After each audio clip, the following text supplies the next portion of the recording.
গতকাল রয়েছে শেষ তথা দ্বিতীয় দফার নির্বাচন, আর শেষ দফার ভোটে এবার এনআইএ কে স্পর্শকাতর এলাকায় ডিপ্লয় করছে নির্বাচন কমিশন। তার মধ্যে দক্ষিণ 24 পরগনার বিষ্ণুপুর, ভাঙড় যেমন রয়েছে, উত্তর 24 পরগনার ব্যারাকপুর রয়েছে, কলকাতার কসবা রয়েছে। আমি আরো বিস্তারিত এই নিয়ে জানবো, সরাসরি কথা বলবো। আবির দত্ত আমাদের প্রতিনিধি রয়েছেন। আবির, ঠিক কোন কোন জায়গায় এনআইএ কে দায়িত্ব দিচ্ছে নির্বাচন কমিশন, এবং এটাও আমাদের জানাও যে এই সমস্ত এলাকায় অবাধ ভোটের জন্য এনআইএ এর ওপরই কেন ভরসা কমিশনের? দেখো, একেবারেই অবাধ এবং শান্তিপূর্ণ নির্বাচন করার জন্য এনআইএ দল বিভিন্ন জায়গাতে ইতিমধ্যে ভাগ হয়ে তারা কিন্তু গিয়েছেন। সরাসরি ছবিটা দেখাতে বলবো। আমাদের সামনে এই যে এনআইএ টিম, বারুইপুর অঞ্চলে এনআইএ টিম রয়েছে। সরাসরি কলকাতায় এই টিমটি যাচ্ছে, এমনটাই সূত্র মারফত জানা যাচ্ছে। মূলত সম্প্রতিকালে ভাঙড়ে যে বিস্ফোরণের ঘটনায় একজনের মৃত্যু হয়েছিল নির্বাচনের বেশ কয়েকদিন আগে, সেই ঘটনা তদন্তভার এনআইএর হাতে যায়। পরবর্তীকালে সম্প্রতিকালে ৭৯টি বোমা উদ্ধার হওয়ার ঘটনায় তদন্তভার নির্বাচন কমিশনের নির্দেশে এনআইএ হাতে নেয়। এবং এই যে একের পর এক বোমা বিস্ফোরণ এবং বোমা উদ্ধারের ঘটনা শুধুমাত্র এখানে না, আরও বেশ কিছু জায়গা থেকে বোমা উদ্ধারের পরিস্থিতি তৈরি হয়েছে বা বোমা উদ্ধার হয়েছে। সেই জন্য শেষ দফা নির্বাচনের আগে নদিয়া, দক্ষিণ 24 পরগনার ভাঙড়, ডায়মন্ড হারবার পুলিশ ডিস্ট্রিক্টের অন্তর্গত বিষ্ণুপুর, এছাড়াও বারুইপুরে কিন্তু এনআইএ দল তারা কিন্তু যাচ্ছেন, তারা গিয়েছেন এবং সেখানে গিয়ে স্থানীয় পুলিশের সঙ্গে তারা কোঅর্ডিনেট করে সেখানে মিটিং করেছেন। মূলত দুটো বিষয় তাদের দেখার।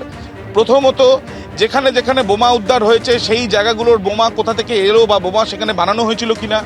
দ্বিতীয়ত, যেখানে যেখানে বোমা বিস্ফোরণ হয়েছে বা যেখানে বোমার উদ্ধারের ঘটনা সম্প্রতিকালে হয়েছে সেখানে কারা কারা এর পেছনে রয়েছে, এই বিষয়গুলো জানার জন্য এবং বোমা উদ্ধার হলে তৎক্ষণাৎ কী করতে হবে, কীভাবে এনআইএকেও খবর দিতে হবে পুলিশকে, এই বিষয়গুলো কথা বলার জন্যই এনআইএ সব জায়গায় গিয়েছেন। বেশ কিছু জায়গাতে পরিদর্শনও তারা করছেন। দ্বিতীয়ত, তোমাকে জানিয়ে রাখি যে শুধুমাত্র দক্ষিণ 24 পরগনা নয়, নদিয়া, বর্ধমান অর্থাৎ পূর্ব বর্ধমানের যেখানে যেখানে নির্বাচনও আছে, স্পর্শকাতর অঞ্চল, এই যে জায়গাগুলো সেখানেও কিন্তু তাদের টিম যাচ্ছে। জগদ্দল, ভাটপাড়া, উত্তর 24 পরগনার ব্যারাকপুর কমিশনারেটের অন্তর্গত, সেখানেও কিন্তু তাদের দল গিয়েছে। তার সঙ্গে সঙ্গে শুধুমাত্র জেলাই নয়, কলকাতার কসবাতেও কিন্তু এনআইএর দল তাদের সেখানে মুভমেন্ট রয়েছে। অর্থাৎ এটাও একই সঙ্গে জানাও আবির, কোন কোন বিষয়ের উপরে এই এনআইএ নজরদারি চালাবে? দেখো, প্রথমত যেহেতু তোমাকে জানাচ্ছিলাম যে ভাঙড়ে সেখানে দুটি ঘটনার তদন্তভার সম্প্রতিকালে এনআইএ নিয়েছে। একটি বিস্ফোরণের ঘটনা, একজনের মৃত্যু। দ্বিতীয়ত ৭৯টি বোমা উদ্ধারের ঘটনা। আরও বেশ কিছু জায়গাতে নির্বাচনের আগে বোমা উদ্ধারের ঘটনা ঘটেছে এবং সেই পরিপ্রেক্ষিতে যে যে জায়গায় স্পর্শকাতর, যে যে জায়গাতে এর আগে এই ধরনের বোমা উদ্ধারের ঘটনা ঘটেছে, সেই জায়গাগুলোতে গিয়ে পুলিশের সঙ্গে কোঅর্ডিনেট করা এবং প্রয়োজন হলে বেশ কিছু জায়গাতে পরিদর্শন, সেগুলো তারা করছেন। আরও একবার সরাসরি ছবিটা দেখাচ্ছি তোমাকে। এনআইএর টিম কলকাতায়, বারুইপুর থেকে কলকাতার দিকে রওনা দিয়েছে, কলকাতায় যাচ্ছে এমনটাই জানা যাচ্ছে।